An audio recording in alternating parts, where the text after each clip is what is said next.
Manuel Valls vous a-t-il convaincu de voter cette réforme ferroviaire ? Oh, il ne m'a absolument pas convaincu. La réforme en l'état, et les cheminots ont raison de le dire, est absolument inacceptable parce qu'elle ne crée pas le grand pôle public ferroviaire unifié qui avait été annoncé. C'est un vrai problème et en plus de ça, la question centrale de la dette n'est pas résolue avec des conséquences terribles si la SNCF doit supporter cette dette qui devrait être une dette d'État. En temps de crise, est-ce que ce n'est pas un manque de solidarité flagrant qu'on va vous reprocher ?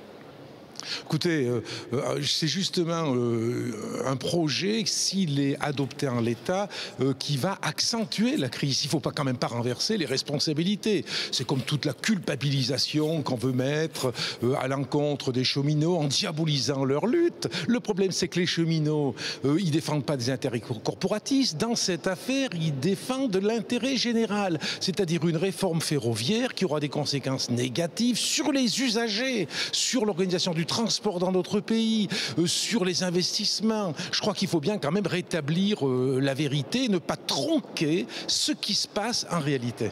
En même temps, pour l'instant et depuis 8 jours, ce sont les usagers qui pâtissent de cette grève. Est-ce que ça veut dire que vous soutenez quand même, malgré quelques débordements aujourd'hui à Paris et à Lille, le mouvement ? Je crois que le mouvement a besoin effectivement d'être soutenu parce qu'il y a une véritable campagne de dénigrement qui est organisée d'ailleurs à l'initiative du gouvernement qui voudrait écraser dans ce pays, que ce soit au niveau des cheminots, au niveau des intermittents, toute résistance. Il faut avoir des porte-voix et c'est ce que nous ferons à l'Assemblée nationale. Nous porterons la voix des cheminots pour montrer à quel point cette réforme ferroviaire est mauvaise et à quel point il faut la faire évoluer. D'où tous les amendements que nous allons défendre pied à pied de façon à limiter la casse, puisqu'il s'agit bien de limiter la casse. Vous allez donc maintenir tous les amendements, la soixantaine d'amendements que vous avez déposés ?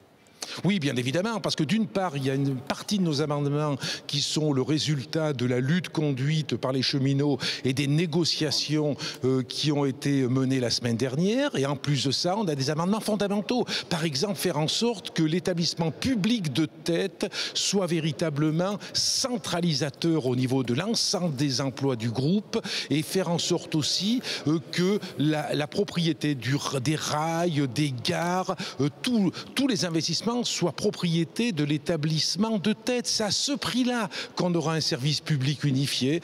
Si véritablement le gouvernement ne met pas en accord le contenu du texte de loi avec l'affichage, je crois que ça ne pourra pas aller.